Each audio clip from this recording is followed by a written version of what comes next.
Hi guys, welcome back. You just caught me organizing my Lego here and put them in a little bowl so they won't be all over the place. This week I've been using some Lego to help me explain a different math concept for you, which is called area. Area is when you're covering a surface or a space. You're not just going all the way around the outside, but you're going all inside. So remember, think about that as like a soccer field. Where is the grass? The grass goes all along the surface or all along the area of the field. Where does the fence go? The fence goes around the field. The fence is kind of like the perimeter, but the grass of the field is like the area. Now, I've been using my Lego, and you remember the last little thing that I built. Each one of these models represented a model that was in our textbook. But all of these are what kind of shapes? I'll get a little closer so you can see. All three of these are rectangles. What makes them a rectangle is because the top and the bottom are exactly the same length and the sides are the same length, okay? And they also form little right angles on all of the edges, and they have four sides. And when we talked about this last time, we were finding the area of a rectangle. And our formula for finding the area of the rectangle is A equals L times W, or area is equal to the length times the width. So I'm going to work with this little one, our little model here. So going across, we have 2. Going down, we have 4. Which one would be the length and which one would be the width? So 4 would be the length because it's larger. 2 would be the width. So if we multiply those together, 4 times 2, what does that give us?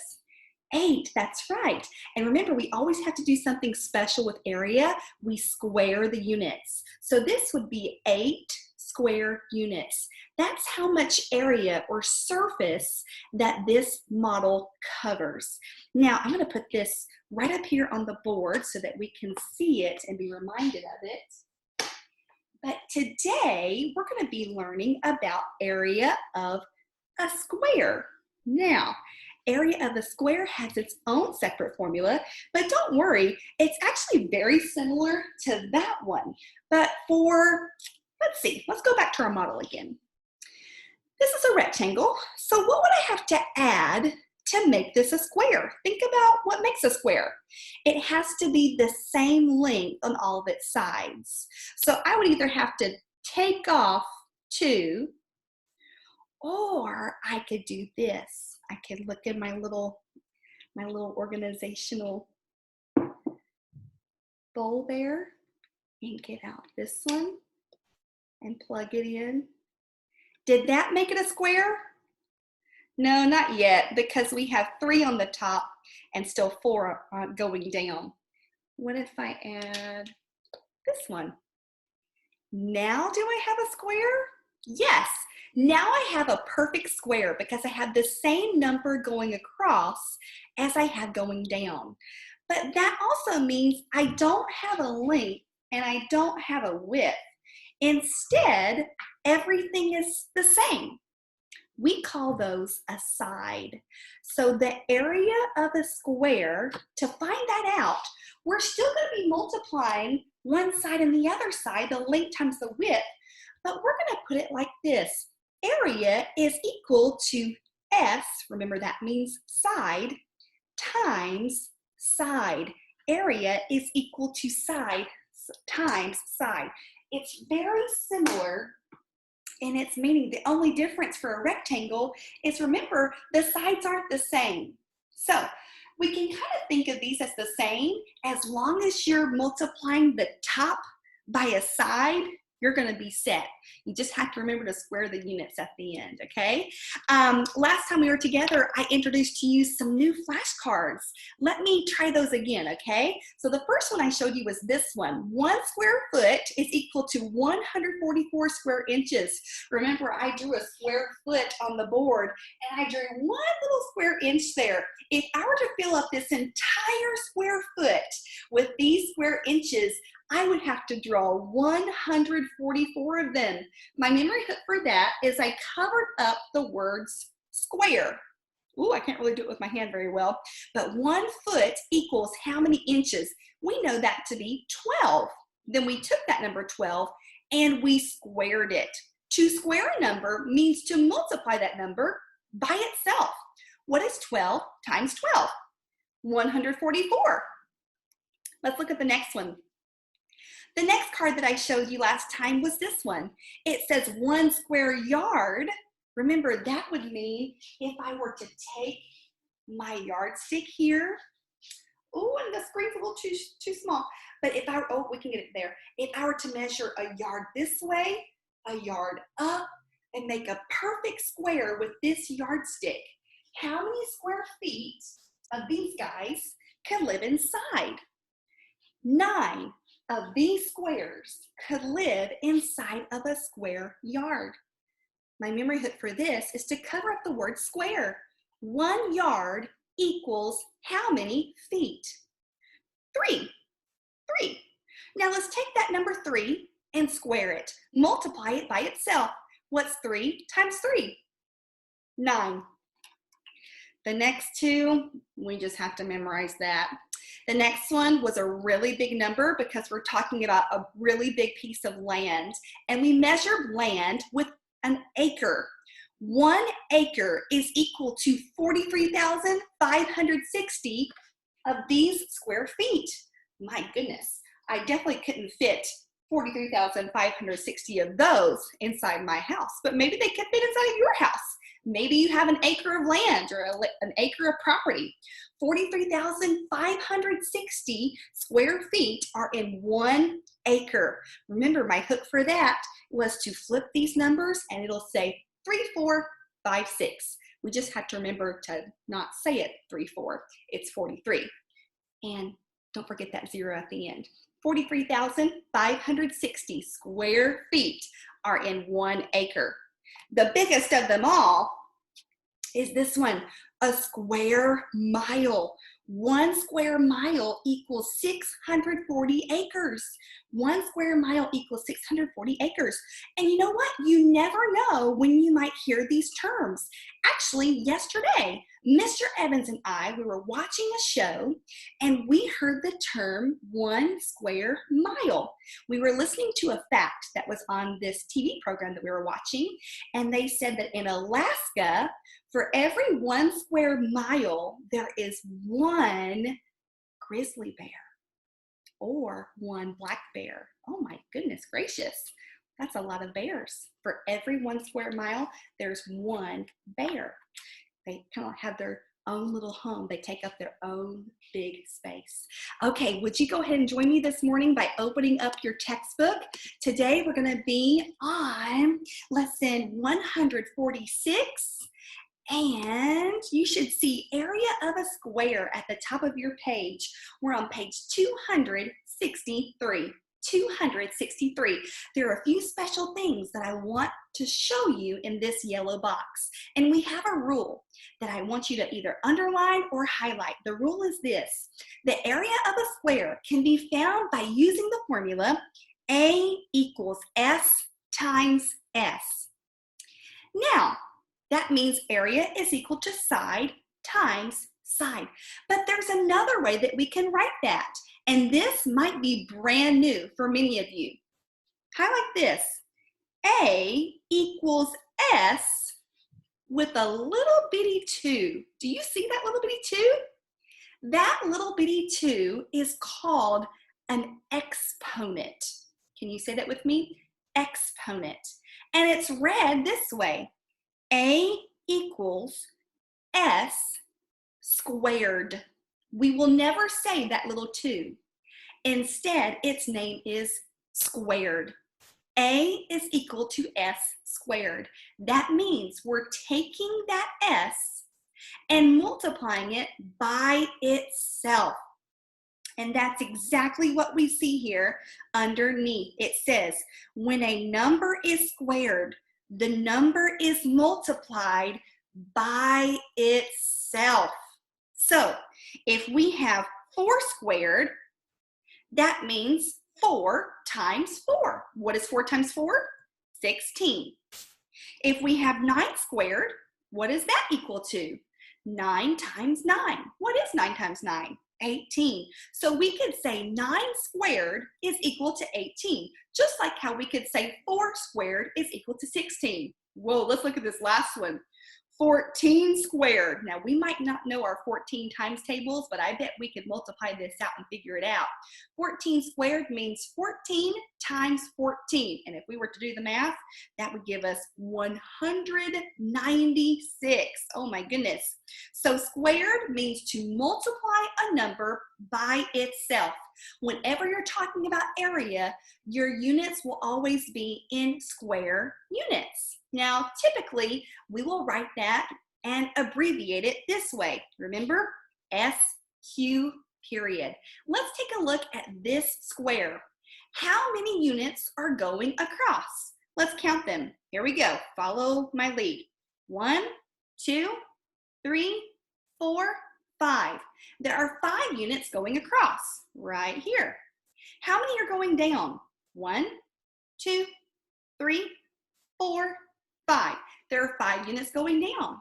So if we take the length and the width, which is really a side and a side, because the length and the width, we don't really have one because the numbers match, they're the same. All we have to do is multiply them together. A equals S times S, or A equals S squared. Now, what is 5 times 5? 25. So our answer would be A equals 25 square units. A equals 25 squared units. If we would have forgotten to put the squared units, unfortunately, that would have been an incorrect answer, even though our number is exactly correct. We have to have the units correct as well. And remember, for area, we always have to put the little word square or the abbreviation SQ period. Okay, all right, let's go and try some of these together, okay? Let's try that first story problem together. It says, Mr. Thomas is planting grass in the front yard. His yard is a square. So what's its shape? A square. That is 30 feet on each side. How many square feet of grass must he plant? Well, let's think about this. Do we plant grass just going around the edges or all along the surface? All along the surface. So we need the formula for finding the area. We don't need perimeter. So let's think about this. What type of shape do we have? Do we have the shape of a rectangle? No, all the sides are the same. So that means we have the shape of a square. So we need to write our formula first. A is equal to S times S. Let's go ahead and write that down. A equals S times S.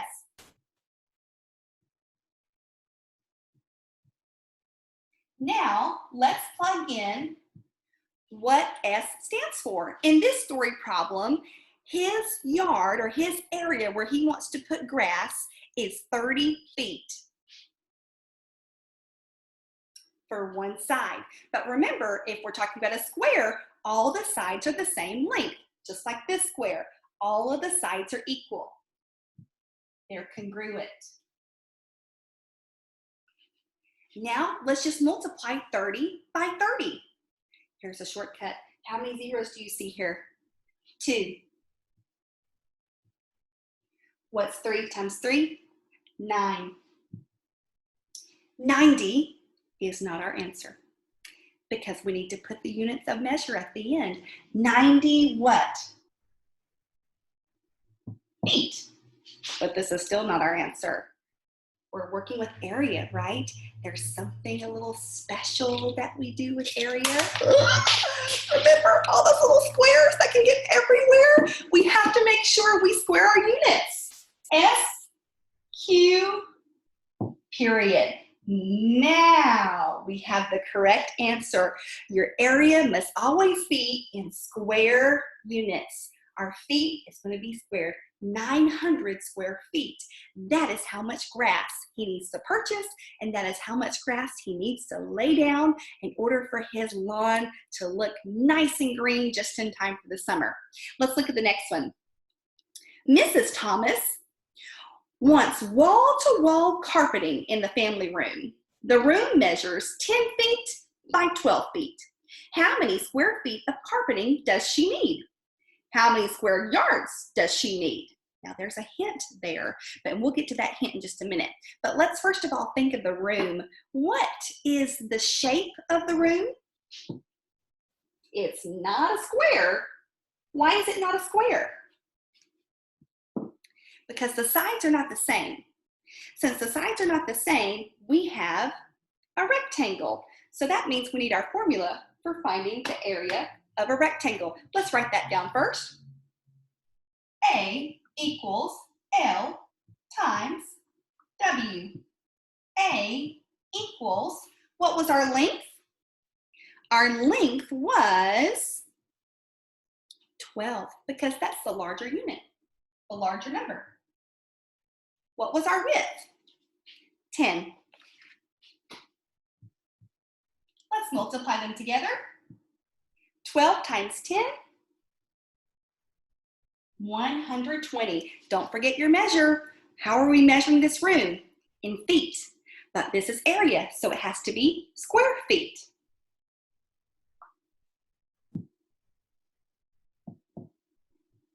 The area that needs to be covered with carpet is 120 square feet.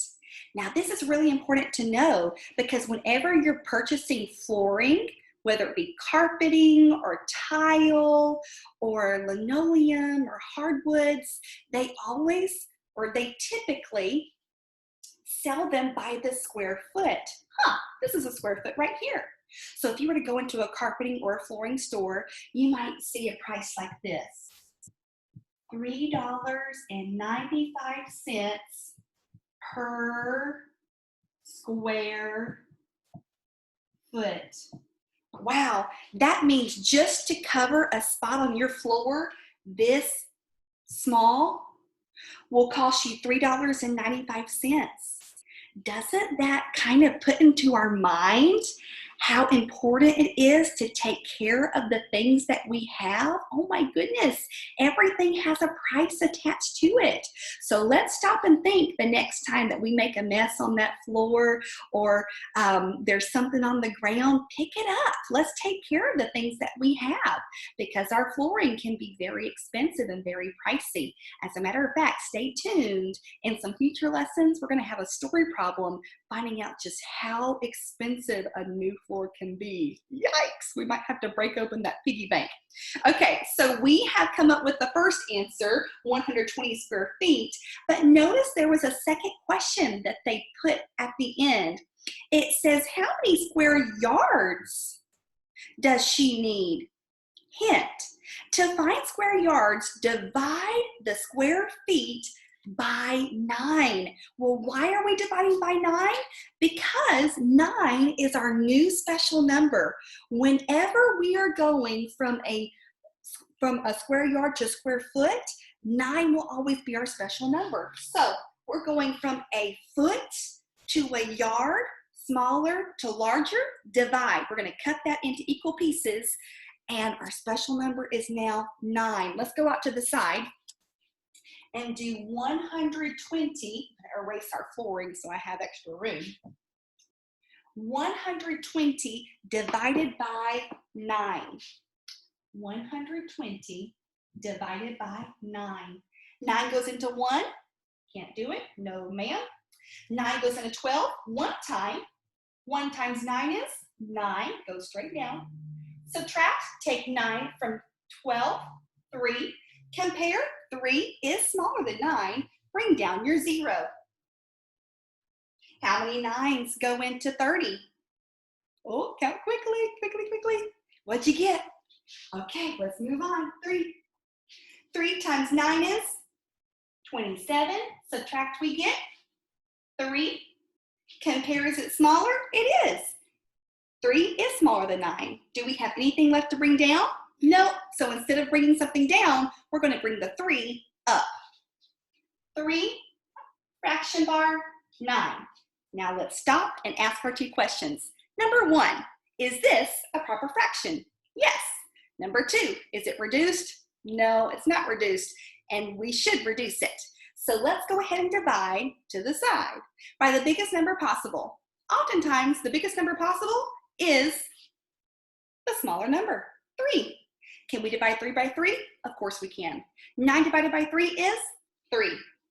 Our final answer is, running out of room here, 13 and 1/3. Now, don't forget your label. We just converted from square feet to square yards by dividing by 9. So let's put square yards at the end. SQ period YD period. Ooh, just had enough room. So thankful for that. Okay, you're doing well. You're doing well. Let me go ahead and share my screen so you can see the next item that we're going to be doing today.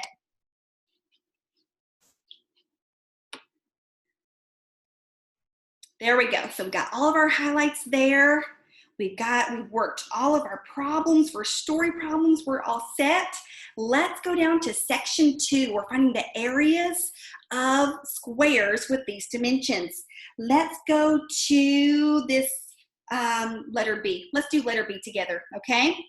A, B, and C are all worked exactly the same, and you always start by writing your formula first. So let's say our area of a square formula. Ready? Go. A equals S times S. Write that down. A equals S times S. Quickly. Great. Now that we have that written down, we're going to write it down again, but this time, instead of putting S times S, we're going to put what S stands for. A equals 18 times 18. Now go out to the side and do a quick multiplication sign. Pause the video if you need to. Go ahead, press pause. Okay, do we have 18 times 18? Okay, let's see what we have. 324. Did we remember to put our square feet? Don't forget SQ period. Then we're going to put our feet at the very end. Let's go on to the next section. This is reviewing our previous lesson on finding the area of a rectangle. Remember, their formulas are very similar, but instead of multiplying S times S, we're multiplying L times W. Let's do letter B. The first thing is we write our formula first. Let's say it together. A equals L times W. Let's write it again, and this time, instead of putting L and W, let's plug in what L and W stand for. Our L, our length, stands for 6, and our width is 4. Multiply them together. Don't forget your label. Now, we're working with area, so our label has to be a special unit of measure. Do you remember what we need to add here? Square. 24 square feet is the area that this covers. Great job, everyone. Now it's time for you to go ahead and pause the video, work on the area problems that we did not have time to do on the front. You'll be using our 2 formulas, our one from yesterday, A equals L times W for the bottom section, and our new one, A equals side times side, or S times S, for today's new problems that we're working on. Now, when you're finished and you go on to the back, we are going to be doing a little bit of review over perimeter. Remember, our formula for perimeter is P equals 2 times L plus 2 times W. Okay? If you have any questions, I want you to circle those and we'll discuss them during our Zoom or Google Duo or our FaceTime really soon. I love you guys. I miss you, and I can't wait to see you soon. Have a great day. back to my Lego. Bye-bye.